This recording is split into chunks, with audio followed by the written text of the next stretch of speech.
The first is that the bank would benefit from a systematic approach in more places, promoting an approach of complementary, that is, simultaneous or sequential interventions in countries where trade reform is a clear priority and where the World Bank Group has comparative advantage.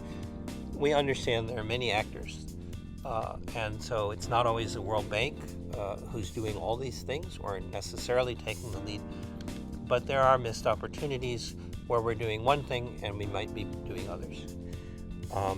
And of course, substantiated by consistent diagnostics.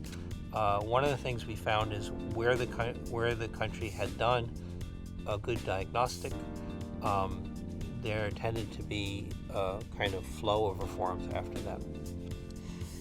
that. Second was more attention to the political economy of reforms.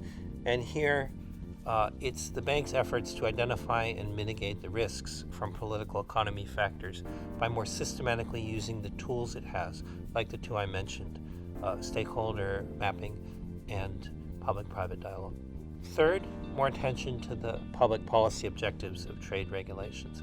And this is by more explicitly setting in the objectives and monitoring through indicators the effects of trade reforms to assure that at the very least we're doing no harm to the public policy objectives, and at best we are preserving or even enhancing those public policy objectives. So let me give you one example.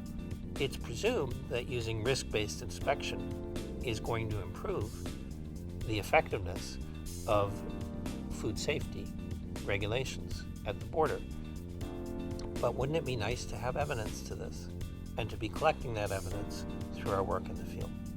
And lastly, strengthen indicators. And this is just a plea to rationalize our indicators so that there are consistent messages communicated by them and so that they're more granular and effective metrics of the reform process.